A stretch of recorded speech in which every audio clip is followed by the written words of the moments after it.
Okay, just because I can't get enough Joseph for the day, we're going to do chapter 40. Genesis chapter 40. Then it came about, after these things, the cupbearer and the baker for the king of Egypt offended their lord, the king of Egypt. Pharaoh was furious with his two officials, the chief cupbearer and the chief baker. So he put them in confinement in the house of the captain of the bodyguard, in the jail, the same place where Joseph was imprisoned. The captain of the bodyguard put Joseph in charge of them, and he took care of them, and they were in confinement for some time.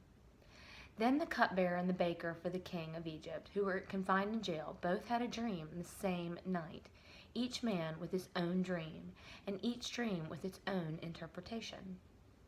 Joseph came to them in the morning and observed them. Behold, they were dejected.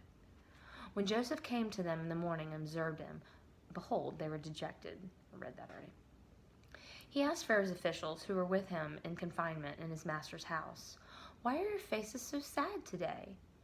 They said to him, "We have had a dream, and there is no one to interpret it."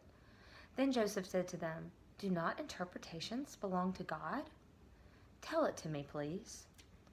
So the chief cupbearer told his dream to Joseph, and said to him, "In my dream, behold, there was a vine in front of me, and on the vine were 3 branches, and it was budding, and its blossoms came out, and its clusters produced ripe grapes. Now Pharaoh's cup was in my hand, so I took the grapes and squeezed them into Pharaoh's cup, and I put the cup into Pharaoh's hand."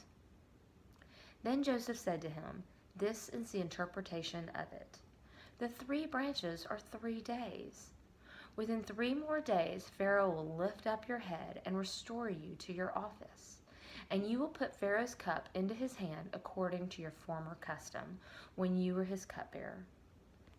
Only keep me in mind when it goes well with you, and please do me a kindness by mentioning me to Pharaoh, and get me out of this house. For I was in fact kidnapped from the land of the Hebrews, and even here I have done nothing that they should have put me in this dungeon." When the chief baker saw that he had interpreted favorably, he said to Joseph, "I also saw in my dream, and behold, there were 3 baskets of white bread on my head, and in the top basket there were some of all sorts of baked food for Pharaoh, and the birds were eating them out of the basket on my head." Then Joseph answered and said, "This is its interpretation. The 3 baskets are 3 days. Within 3 more days, Pharaoh will lift up your head from you, and you will hang on a tree, and the birds will eat the flesh off of you."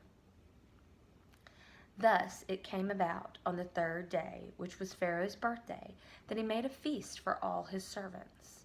And he lifted up the head of the chief cupbearer and the head of the chief baker among his servants. He restored the chief cupbearer to his office, and he put the cup into Pharaoh's hand. But he hanged the chief baker, just as Joseph had interpreted to them. Yet the chief cupbearer did not remember Joseph, but forgot him. God bless the reading and hearing of his word. Amen.